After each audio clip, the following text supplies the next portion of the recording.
everybody will have a chance to sign up for stuff right after the meeting. Um,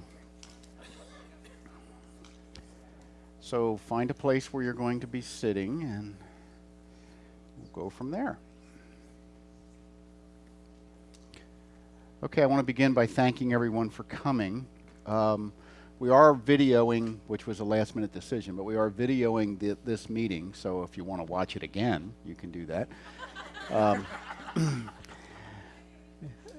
Or just for those that couldn't be here or chose not to be here or whatever it is.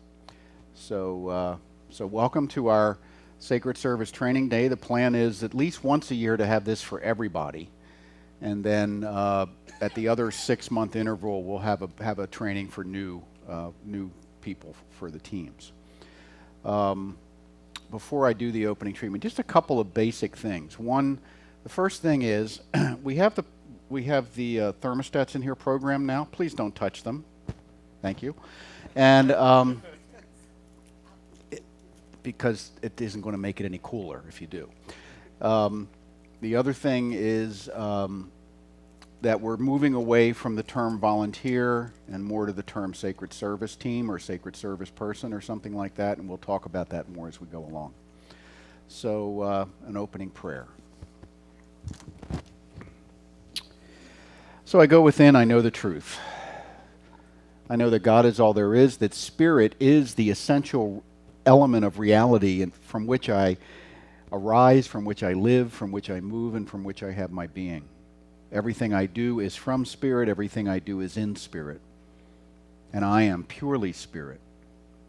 So as we come together in spiritual community to be in service, in sacred service, from a consciousness of givingness, a consciousness of connectedness, a consciousness of belonging, let us bring the best of ourselves to this moment, to be open and receptive, to hear what is said, to share what needs to be shared, and to move forward into the next term of service with a consciousness of great expectation.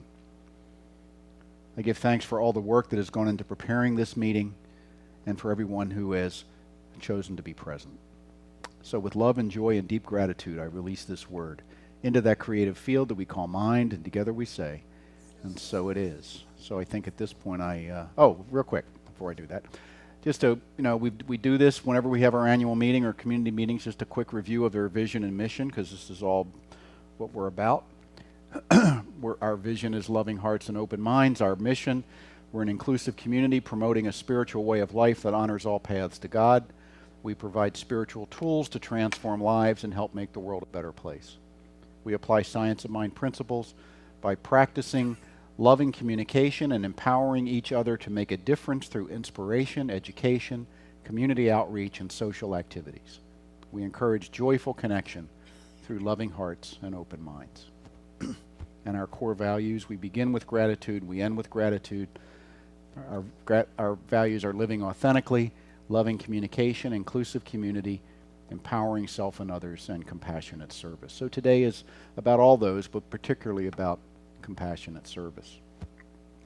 And then, of course, that's the little graphic design we have that's on your program every week. Which would be nice if you read once in a while, just to familiarize. You know what I mean? Just to familiarize with. I know when it's there all the time, it kind of becomes background, but it's nice to we fill that valuable space with this because we want you to be looking at it. And I'm going to introduce Lane Taylor. Lane has been coordinating our sacred service teams sort of as a ancillary project to her being our assistant administrator, and she's done an amazing amount of work in both preparing and keeping the ship afloat every week, making sure that everybody knows who they are and what they're doing and what needs to be done. And so let's give her a lot of love as she comes up.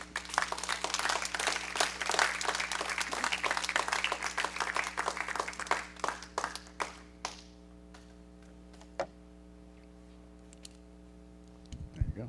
Thank you. And I would also like to thank you all for being here. And I don't really do as much as all of you do as far as making sure you're in the right place, the right time, and doing what needs to be done. So thank you all for that.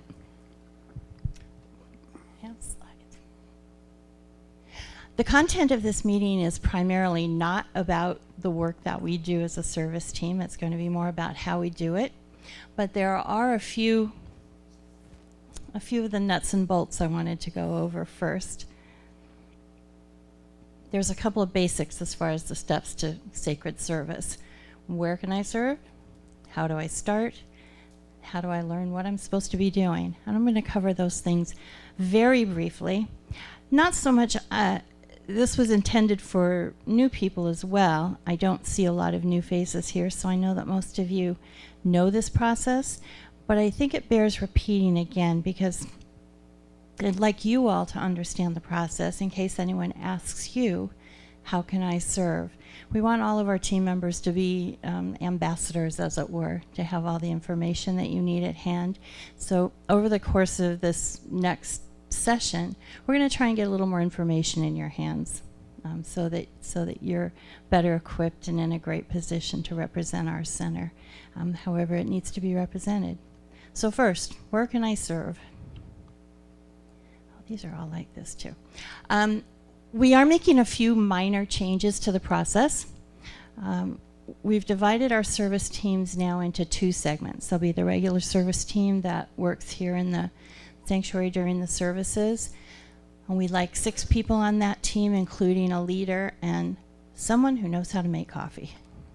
We have priorities here, right? The second team is going to be the bookstore team, and that combines the bookstore and the friendship table activity. So if you want to work the friendship table and can't find it out there on the list, sign up under the bookstore team. And the intent there is that we have a bookstore person, a friendship table person, and someone who kind of serves in between wherever they're needed so that we have some support and backup. If you really only want to work at the friendship table, it's okay. Put your name under the bookstore team and say, I only want to work at the friendship table. We will accommodate that. We have our technical group, the sound, the video, the person who runs the slides in back, if you think that, and our stage team as well. So if that intrigues you and you think you might like to try that, that's an area as well. We do have, I'll get to that. We have our youth church, the youth and teen program. Can always use assistance, Reverend Susan. That is an opportunity as well. I have something, it's not new, we've been doing it for a long time, but something I'd like to bring to your attention, especially at this session. And there is a separate sign-up sheet for this process now out with the other ones. And that is regarding the dinners that we serve at the Samaritan Center. This is something that Virginia was very involved in, and it's something that's, because of that, is really important for us to continue to support. And some of you may not even know this, but we serve 2 dinners a month at the Samaritan Center on the second Tuesday and third Wednesday of every month. There are several ways that you can support that. One, by actually being a server, by providing meals or supplies, or by making a financial donation. There's a sheet like this that's right next to the sign-up sheet that gives very specific information about how you can support that process. Peggy O'Donnell is very active in that, and she can help you answer any questions as well as far as that. But that's something that we would really like to make an extra effort to support. And so please sign up on that separate sheet if that's something that you're called to do.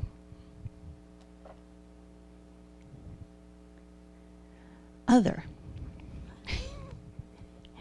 Just a few others. We do have one opportunity. If any of you are interested in learning a little more about the communication pieces that we send out, our website, our weekly update, our constant contact process, if you're familiar with that, if you're familiar with how that kind of thing works and getting that done, we are interested in getting a backup for that role in the office. There's also, Susan often has other supportive office work that can be done as well. And we also have alternates for all of our regular teams. So there's a sheet out there specifically for alternates if you're interested in doing that. And that means you're not committing to a certain role, but we can call on you in a particular area if need be. And then the last other I wanted to mention is create your own area of service. If you see something that you know how to do that needs to be done, if you have a skill, a talent, anything that's not on our standard list of jobs, please be willing to bring that forward for us. We have Skip, who teaches self-defense once a week, and Yasa teaches a yoga class. Those are gifts that they have that they share with us as a center. So if you don't see anything here on our list that kind of resonates with you, create your own area of service. Take a look inside and see what it is you're called to do there. How do I volunteer? Although we're not volunteers any longer, as Jim said. 6 months ago, we created a new process for this. We wanted to start doing this in 6-month segments. And as Jim said, we'll be having, biannual events like this, where we'll share information and training for those. But we thought that it would, as long as people knew that they were only committed for 6 months at a time, we thought it would give them more flexibility, more variety, and give you more opportunities to serve, so you didn't feel like you were, committed to a particular task for life. We want this to be a joyful event, and we want you to feel honored by serving and not obligated. So we've made it very flexible, but along with that, we want to ask you that if you have been serving in a task and you want to continue, please sign up again. I know it might seem a little redundant, but it's the active commitment that even if we know you're there and you know you're there, kind of putting your name down on the paper puts that in your mind as something that you've made a choice to do. So we will continue to do this in 6-month increments until we see that it's working or not working.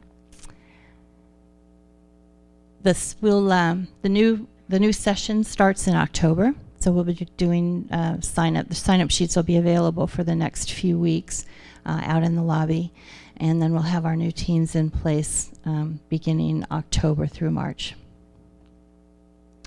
How do I find out what I'm doing once I volunteer for something? Most of the training happens in process, and it's done by the team leaders themselves in the various areas. That goes with the service teams, and when we have new folks in the bookstore area, we train them. Also, we have separate training for the technical areas. Scott manages the sound, Skip with the video. And you said October 20th, we're having a technical training day. That's scheduled now, right? We will also be doing training for the team leaders in October. If you've if you are a team leader and want to continue, or have identified yourself as someone who wants to do that, we will be providing additional training for our team leaders. And that's going to involve some additional processes as far as emergency readiness, the ability to handle anything that might come up here. We would like to enhance our skills and training around those areas as well. And again, the technical training will be done by application, and once you've signed up on your sheets out there, we'll schedule those sessions accordingly. And I think that's all I had. Are there any questions just about the material that I quickly covered? Yes.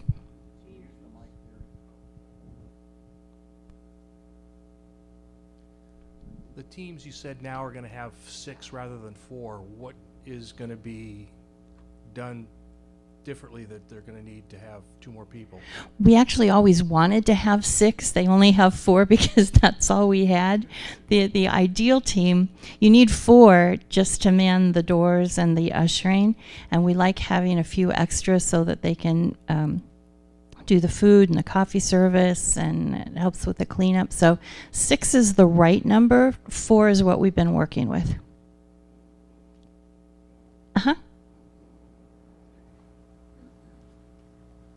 Would it be possible for people who are like doing camera or sound, who are really paying attention to up, down, different cameras, if they could have a CD of the service, because they really kind of miss the service because they're paying attention to the technical stuff?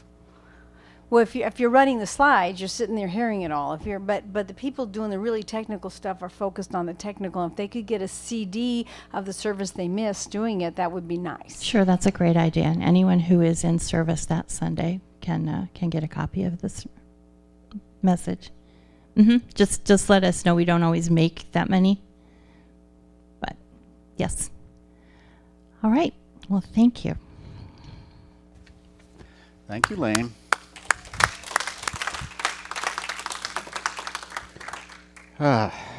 Okay, so we might be out of here way early. I thought she had a ton of stuff. To do. You know. In terms of sacred service, in terms of who we are as a spiritual community, what I know is this, and I learned this a long time ago.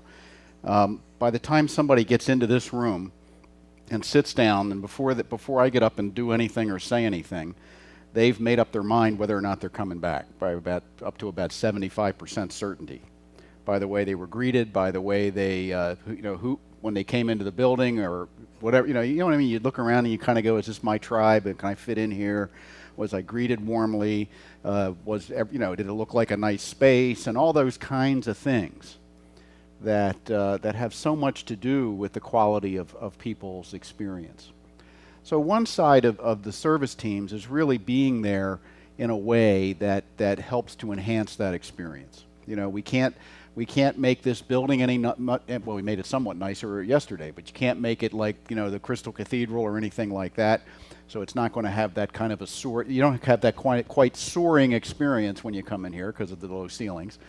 But we can do a lot about, and we always have, about showing up as friendly, showing up as helpful, showing up as interested. So when you're on a team, it's really, important that be part of how you represent yourself.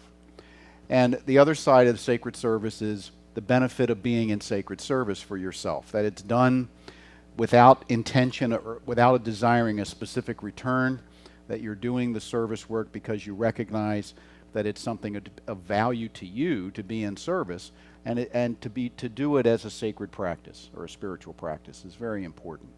So who we are as the key sacred service teams here, we are the people that have stepped forward to take a greater degree of accountability in this spiritual community. And that's really important. And there, again, I think most of you know, it's a good feeling to take that additional accountability because you feel more included, you feel like you're giving your gifts, you're contributing, and it's a shift. Because when most people come in the beginning, we're in what we call a culture of receivership. What can I get from this place? What can they give me? And people come in hurting, they come in uncertain, they come in with all kinds of stuff going on. And then quite often after a little while, you begin to put the stuff into practice and hey, my life works better. So at that point, you either leave because you've gotten what you need, or you say, I want to step into it in a bigger way. And so you, by the fact you're in this room today, I said, I want to step into this in a bigger way. So we just want to have that and recognize that consciousness. I love this quote by Teilhard de Chardin. It said, there is almost a sensual longing for communion with others who have a large vision. The immense fulfillment of the friendship between those engaged in furthering the evolution of consciousness has a quality impossible to describe. Andy was telling me today, a few weeks ago when we had Lucine here, the woman that plays the violin, the young woman that plays the violin and sings so beautifully. He was driving her home because she lives down near him. And she said, tell me something. He says, what? Is this like a religion? Because she said she loves coming here. She loves the friendship, but she didn't quite identify, didn't look on the walls. We didn't have a cross. We didn't have a Jewish star. We didn't have the kind of stuff that she was used to seeing. So she wanted to know if we were a religion or we were just a bunch of really cool people. So, and he says, yeah, we are a religion, but we're both, But it is that sense of people being in communion here voluntarily. There's not a mortal sin if you don't come, much as I've tried to get the organization to make it that. And because that would make my job so much easier. But, it really is people are here because they want to be here. And that really makes a difference in terms of how we express and all that. So it's all part of the same thing. So you have a handout, a couple of handouts. The one I want to look at first is the one that says culture of service. You don't have them. Oh, I thought they were given out on the way in. I'm sorry. So give out the culture of service handout, please. And you'll just have it. Everything on the handout's up here pretty much.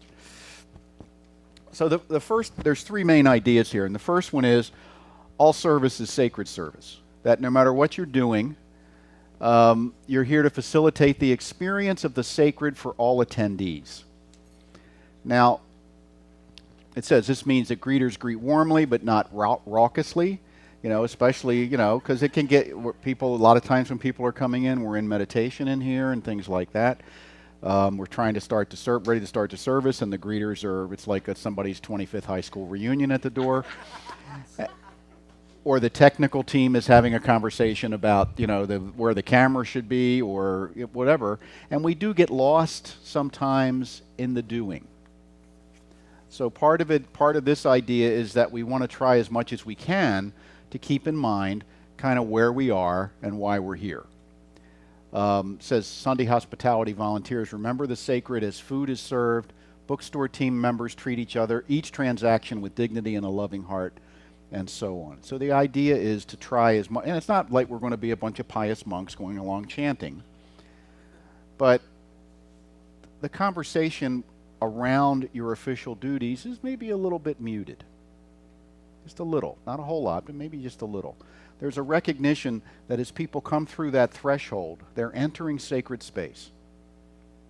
And yeah, they may run across the room and greet their friend or whatever. That's fine. That's not what we're not talking about that. We're talking about how they're greeted, how the programs are given out, how the cards are handed out, or whatever it is that we're doing. How the door is opened and closed at the times of meditation and treatment and things like that. There's a recognition that we're doing all this for a reason. There is a symbolism to entering into this space. And we want to help to encourage people to remember that. Okay. And if it doesn't really matter what you're doing if you do it from a consciousness of being part of the sacred. Number two, and this is one that I've included in every place I've been, and I learned it from Mary Manon Morrissey when she had the Living Enrichment Center up in Oregon. And the idea is to have a bias toward yes.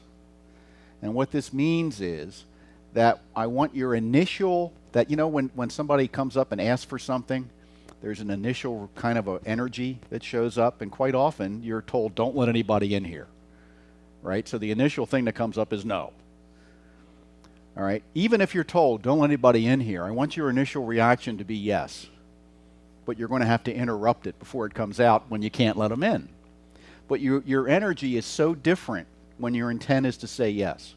And it becomes, well, I'd like to let you in, but we're respecting the fact that when people are in there, it's quiet and it's disturbing to come in. So then what's next? How can I help you get what you want? Well, if you sit over there on the sofa, the speaker's on and you can hear the meditation. I recognize it's not the same as being in there, but. So you start to lean toward people in a sense. Rather than becoming a cop, you become a facilitator. And it's a whole different experience for you and for the person that's coming up and asking the question. People want what they want. If something's going on in here and they get here 2 minutes late, they want you to sneak them in because that's what happens to important people, right? You get snuck in. They take you back through the sound room or something like that, and we see this happen all over our culture. And if we're told no, we have this kind of internal response that says, well, I guess I'm just not good enough. Okay, so it really is just about creating an energy of, you know what, I can't let you in right now, but we do have an alternative for you. Or if we just don't have that, I would invite you to maybe go in the bookstore. There's places here you can sit and just sit in silence because that's really what they're doing in there. And there's other times when, people are coming up and asking for things. If you're in charge of the food, or is the coffee ready? No, the coffee's not ready. Leave me alone. I had to get up at 6 o'clock. Yeah. You think you want coffee more than I want coffee? Whatever. You know what I mean? You know where you go? Kind of where you go. So it's more about it'll be ready in a few minutes. Okay, and it just is that sense of can I be present for someone in an affirmative way, even if the message I'm carrying is that, no, you can't have what you want, at least right now. And it really does make a difference in terms of you too. I mean, you know, I want when people come, you know, I get asked all kinds of things on Sundays that people want things. They want to talk to me. They want to speak on Sunday. They want to, in the receiving line, people offer to speak, you know, and they want to do a workshop, or they want to, whatever it is, you know, or they want me to curse less or something. Or curse more, or someone.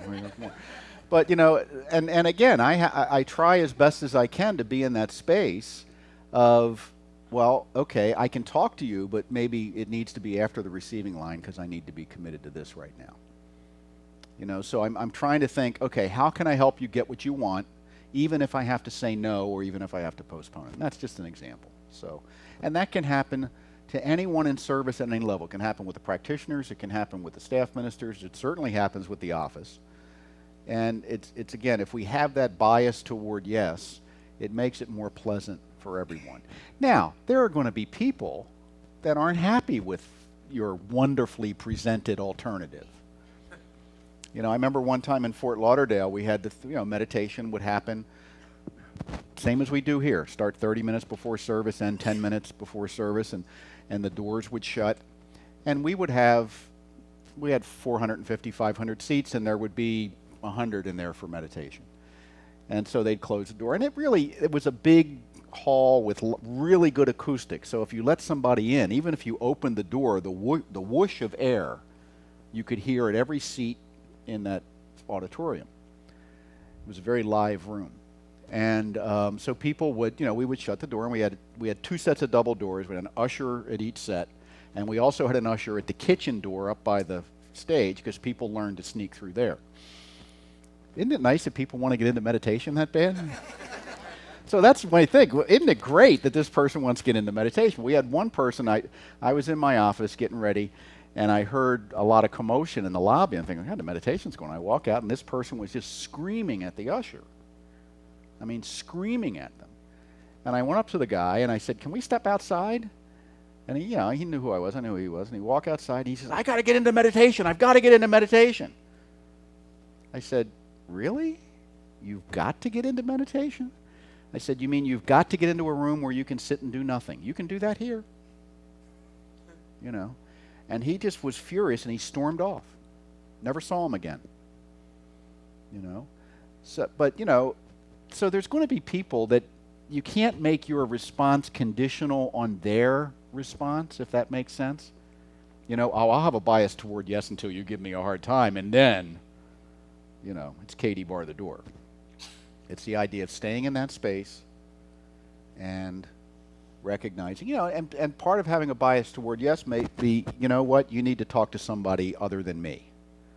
This might be something where I need to call a staff minister, I need to talk to Lane, I need to talk to one of the board members, or me, if that's the case. It's not that you have to handle it yourself. So part of the yes is, okay, let me help you find the right person to talk to. And we'll see what we can help you resolve. Okay?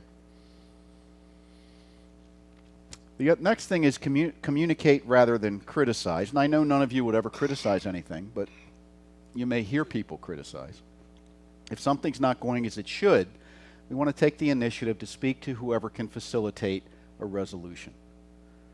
Now, sometimes, you're talking about something that isn't right, and nobody in that conversation has any authority or power to do anything about it. And so it turns into what's the matter with this person, or why doesn't this place do things right, or whatever it is. And you've probably overheard such conversations if you've never participated in one. And so it's really about trying to think of, okay, I have an issue with something. Can I carry it forward and speak to somebody about it? And who would I speak to? Well, if you're in service here on a team and somebody comes to you with an issue, or you have an issue, well, the key person to go to is there's sort of a chain of command. We're not that formal about it, but there's sort of a chain of command. If you have a team leader, you would go to your team leader, unless the team leader's the problem. which, you know, might happen. And then you would go, the next person up would be, again, Lane would be usually the go-to person, or Dr. Susan, or one of the other staff ministers, just to say, I'm having this issue. And it might end up with me. I might be busy at that point or whatever. But it's the idea of, let me think about, who can I go to that might be able to resolve this? Now, people are coming to me all the time with things I can't resolve. How do you work this copy machine, Dr. Jim? That thing baffles me. You know, I'm pretty good with technology, but the last 2 copy machines we've had, I can't figure out. So I would say, let me get Dr. Susan for you, because she's the authority on that machine, or Lane knows how to use it. But you know what I mean? So sometimes we're standing around and we're saying, oh, look, you know, there's the black thing on the art, or whatever it is, or the light was out for a while because we needed to resolder it. And months. And I said a while, you know. So there may have been some conversations around something like that. What's the matter with these people, right? Well, we don't want to go there. It's no fun. It's not a good energy to be in, and all that. So I think enough said. There's another handout that you'll get. Just relax. It's called Respectful Communication Guide. You can pass that out. And it's just this is a take-home piece. You can just take home and look. It's just a few little short, pithy statements about ways to communicate that might be more compassionate, more effective than some of the other things we do. You know, we find that there's a whole field called compassionate communication that is now being taught an awful lot. Marshall Rosenberg is one of the founders of that particular field, and there's other good stuff out there. And it really is about being a little more conscious in the words we choose, and you know, how and when we choose to say them. Okay. Are there any questions on any of those 3 culture items, or comments, or anything? All right. I would appreciate that we really try to eliminate any sense of, there's kind of some things that come up. One is complaining, the other's gossiping, the other is called triangulating, and that's where there's 2 people have an issue, but instead of going to the person you have the issue with, you go to a person over here, and then you have a triangle, and sometimes it becomes a giant parallelogram or something, when, or a 6-pointed star or something like that. And it really is more about, let's go to where the issue is. And as best we can. And you know, unless there's a safety concern. If there's a safety concern, then you want to go to somebody that can help you deal with that. But it may not be the friend you usually go complain to. So it's more about trying to, you know, and if you hear a conversation and somebody's saying, boy, that Dr. Jim, he ignores me every time I go to talk to him, or something like that. I can't imagine anybody would say that, but if they did, you know, I would prefer that you would go up to them and say, hi, you know, if you're wearing your badge that day, or your name tag, you know, I couldn't help overhear a conversation. Would you like me to arrange for you to have a conversation with Dr. Jim? You know, let's clear this stuff up. And because we all have, you know, we said, Skip and I were talking when I said earlier, let's record the workshop. And okay, great. And I go back, I have lunch, and come back, and he says, so, well, the part you want me to record, what's that, like 3 or 4 minutes? I said, no, it's 2 hours.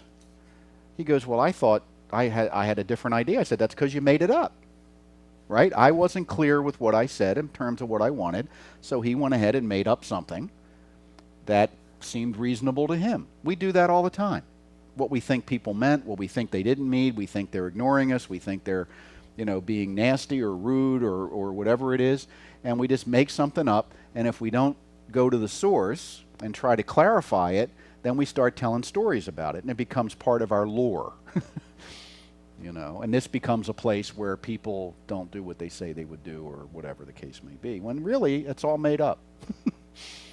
So the idea is to try to focus. And the 4 agreements are just wonderful ways. We can pass that out now. You guys are just really doing a great job. So the 4 agreements, which probably everybody in here is at least somewhat familiar with, by Don Miguel Ruiz, are I think one of the best standalone philosophical, metaphysical, psychological tools you can possibly use. You don't even need the 5th agreement, and there'll be a 6th as long as he needs to write books. But the 4 agreements are really fine.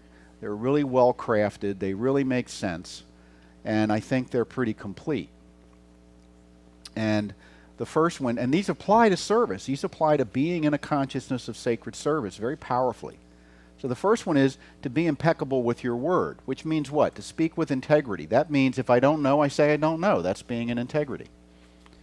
If I do know, I tell you what I do know. Or if I think I know, I tell you this is what I think I know. Being honest and open. Impeccable means that your language is precise enough to convey what you really mean to say. Say only what you mean. Okay? This could cut conversation in our culture by 70% if you only said what you meant. Right?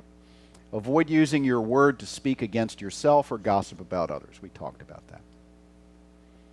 Use the power of your word in the recognition of truth and love. See, even though what's in front of you may be an upset person, the truth of them is something different. And even though you may find yourself having an emotional reaction to that upset that isn't very pleasant to experience, the truth of you is something different. And to the degree we can know that truth in that moment, we are able to stay where we want to stay in terms of how we communicate and how we feel. And that's really what it's about. And part of this is giving each other, here's a fun one, give each other permission to hold you accountable to that. That if you and I have a relationship and you detect that I appear to be out of integrity with my speech or something I say, you can call me on that. And I may say, no, I'm not, here's why, or I may say thank you, or I may not appreciate you saying that in the moment. But it really is about fostering honest and open communication. The second one is don't take anything personally. Oh boy. Now, I didn't know about the 4 agreements when I was teaching in the police academy, but we taught this to prospective police officers because most cops get in trouble when they take something personally. You know, somebody back in the day when I started, they used to still call us pigs, and you'd get up, somebody call you a pig, and the cop go over and start wailing away with his nightstick, and then the cop would go to jail or get, suspended or demoted or something like that. And I said, you can't take that person. Well, he called me a pig. No, he didn't. He called the person in that uniform a pig. Anybody would have done. It just happened to be you standing there. It wasn't a personal statement. You see, that's part of it. Even if it was a personal statement, what did now her name flew out of my head. Doesn't matter. Terry Cole Whitaker. What you think of me is none of my business. Other people's opinions of me are none of my business. Well, that's not how I was raised. I was raised, if anybody says anything negative about you, you get them. You set them straight, even if they were right. Right? You defend yourself all the time. But, the truth doesn't need defending. And if I don't worry about what other people think of me, I've got a lot more time to be in joy than to be worrying and obsessing about what others think. So what others say and do is always, and what I say and do is always a projection of our own reality. That's all it is.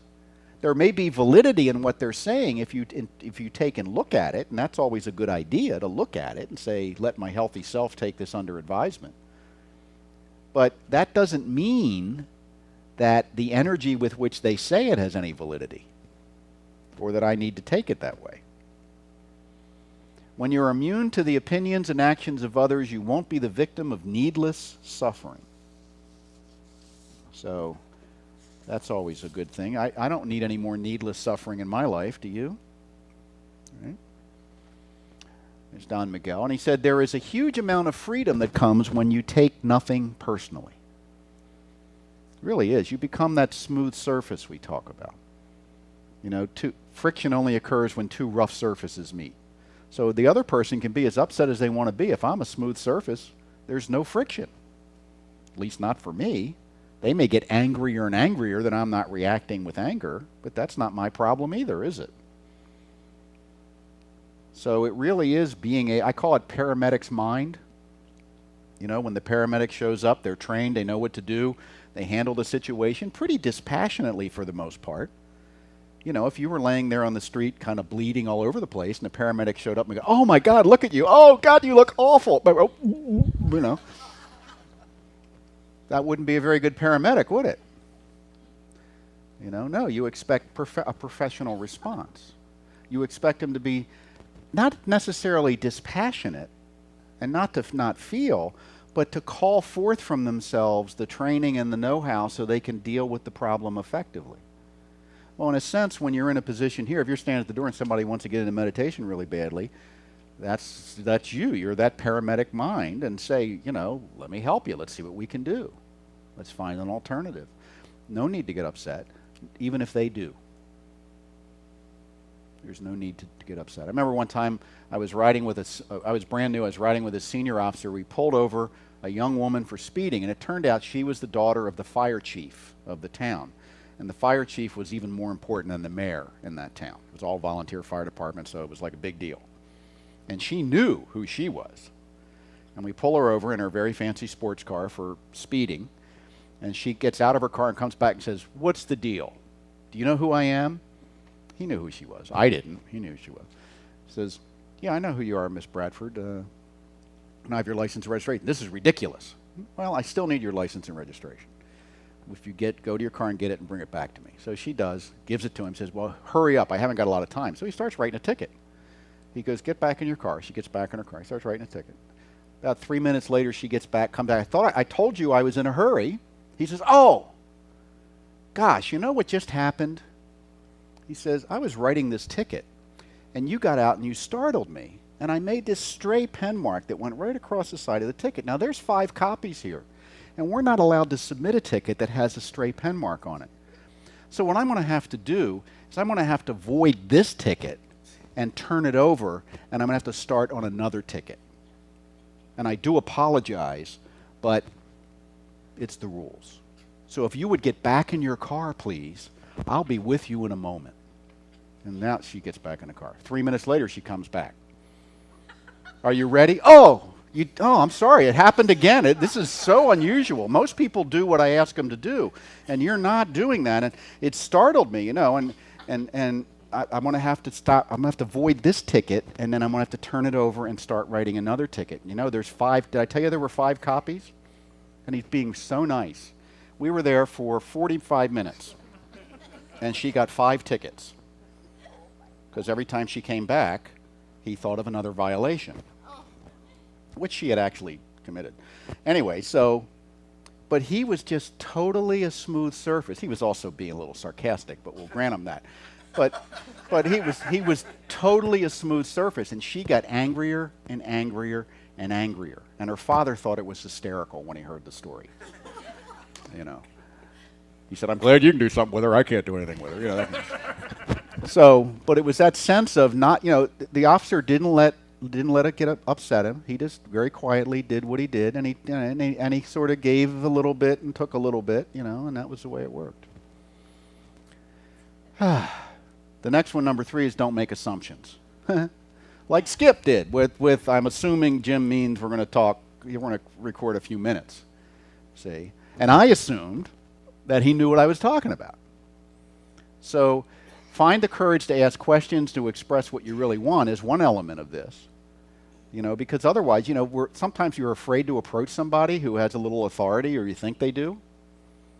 And so you say, well, I'll just assume that this is what I'm supposed to do, and you don't get clarity.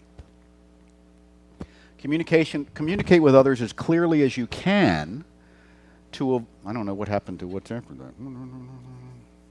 Misunderstanding, sadness, and drama. That didn't translate over. That's pretty important too, isn't it? To avoid missing the, I just assumed it was done. Misunderstanding, sadness, and drama. We don't need any more of that in our lives. With just this one agreement, he says, you can completely transform your life. You know, just think, am I assuming something? Am I making an assumption here that I don't really necessarily have a basis to assume? Now, sometimes, you know, again, it's not about hearing everything absolutely perfectly. It's about clarity. Do I feel I have clarity? If not, I need to go to somebody and say, hey, I'm not clear about this. Or if I'm the one giving the instructions, I need to say, have I made myself clear? Even to the point of, tell me what you're going to do. You know, if you've been in a supervisory position, you've probably had the experience of giving what you assumed were really clear instructions and having a person go out and destroy something or get hurt or, you know, do something that you can't imagine how they would have thought from your communication that was what they were supposed to do. And yet that's what happened because there wasn't that extra moment of, are we clear? Okay? And this one's fun. Always do your best. Now, he says your best is going to change from moment to moment. It will be different when you're tired as opposed to well rested. So he's not saying always be perfect.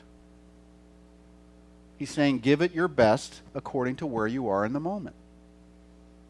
You know, it might be your best to stay home because you're sick, you're feeling ill. It might be your best to keep your mouth shut at a meeting because you're in an irritable mood and you're just being disruptive. You're not looking for clarity, you're looking to trigger something. It might be your best to just show up and let me just hand out programs because I'm not quite here today. You know, so but wherever you are, to give it your best to make good choices and to make good decisions. And he says, under any circumstance, simply do your best and you will avoid self-judgment, self-abuse, and regret. Because usually we're our own worst enemy in this regard.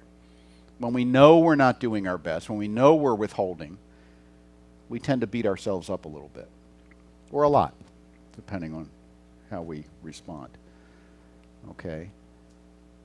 So that's really the 4 agreements. That's really what I would like people to have in mind, along with that idea of a bias toward yes, along with the idea of cultivating your service as a spiritual practice and communicating as lovingly and compassionately as possible.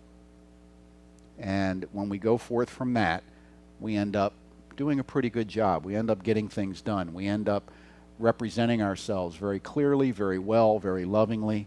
You know, this is a different job than being an usher at the football stadium. Whole different focus. Okay? This is about helping people enter into sacred space. It's about facilitating their spiritual growth. And it's about being in a place for yourself where you are developing yourself so that you can be more of a giver in that regard. So are there any questions or comments or anything? Yeah, would you use the mic, Wally? So, because we're recording. This is about the third assumption about don't make assumptions. And one thing that I found helps is when you give somebody some instructions, just ask them to repeat the instructions back to see if they heard what you said. And then if they didn't, then you can correct them. Good point. Yeah. Now, you know, sometimes I'll say, now, what do you think I just said? You know. And it's interesting what they'll tell you. You know. I see this in class a lot. I'll say something to somebody, come back after break. Well, before the break you said, I said, did I say that? I don't remember saying that, you know, but that's what they heard, or that's what they assumed they heard. So it really is about simply taking the extra moment or two to get clarity.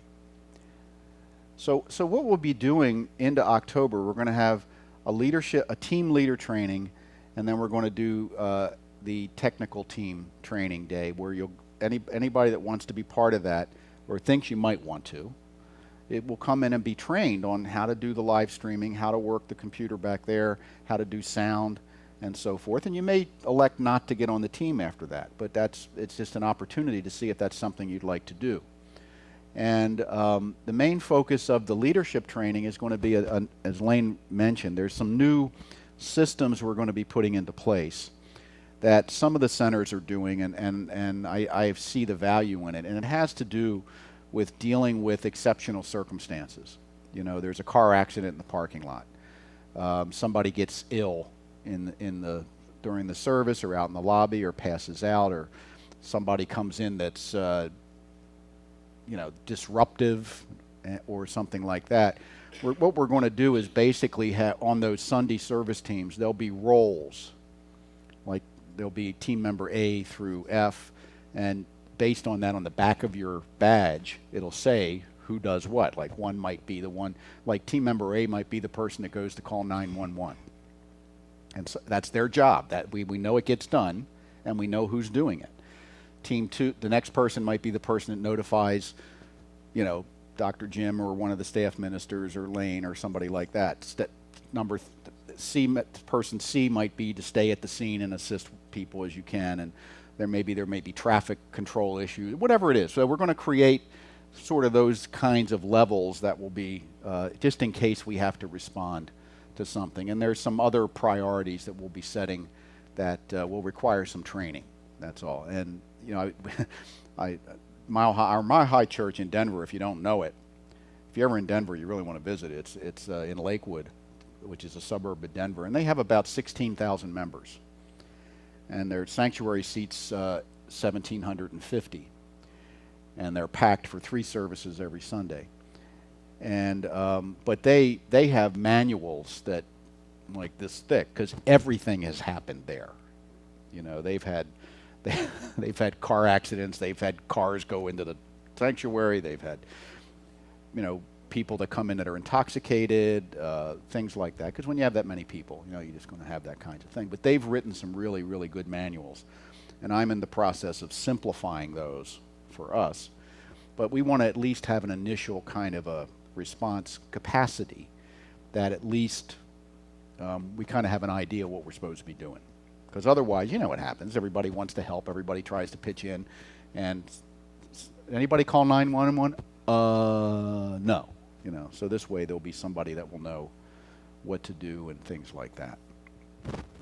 I think that's about it. Do you have anything? Yes, Lane?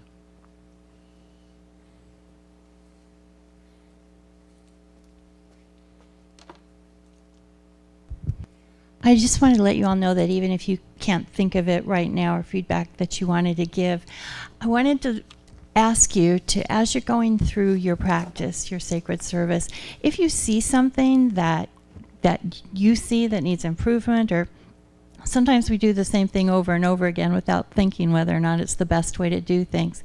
But I want you to take ownership of the process that you're doing, and please tell the team leader or tell me if you see something that we could do different or better or more efficiently or in a better way. I just want you to know that we really are open to that feedback.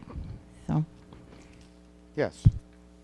And with the understanding that when you have a great idea and you're on a Sunday team, that idea needs to be accepted and approved and expanded across every Sunday team. So, because what happens is over time, the weeks begin to look different in terms of how things happen and how the doors are open and what time things happen and whether the lights go up or down. And so we need to keep some measure of uniformity. So if you have a great idea about a process on a Sunday team, it'll have to be looked at and then see if it can be adapted all the way across. We can't have too much differentiation, you know. Sometimes you see things that we don't. Yeah, absolutely. I'm sure that happens all the time. You know, I assume. Okay. Anyone else? Anything else? Wow. Yes. I don't know if this needs to be recorded or not, but I was in with the kids today. And do we need to specifically request a CD of today's service? Yes, Or let me clarify can that. I watch it online? You can watch it online if you And would would like. it be the same yeah. thing? Yeah. Okay. If you would like to have a CD, you just need to ask at the bookstore, because we're only making CDs on demand now. Because since we have the YouTube channel and all that, there's not a lot of demand for the CDs. But they are available, and if you go to the bookstore right as you finish your service and say, I was on the technical team or I volunteered today, I need a copy of the CD, they'll make you one. Okay? But watching it online is going to be the same thing. What you get online afterward is not the whole service, you get the lesson only. That's because we can't put the music up repeatedly because of licensing issues and things like that. So we only post the lesson, the talk. And I heard today's was really good, so that's what. I heard it was too. Yeah. I don't recommend watching it online while you're driving. I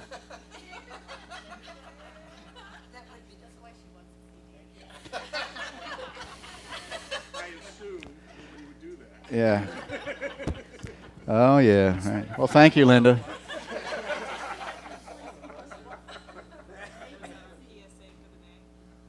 That and meditating with your eyes closed while driving. Yeah. Yeah, when you're driving, drive. Yeah, go ahead to the mic, please. Oh, that's good. If you need some, like you need to have time off because someone comes into town and you can't serve that day. Oh, come on.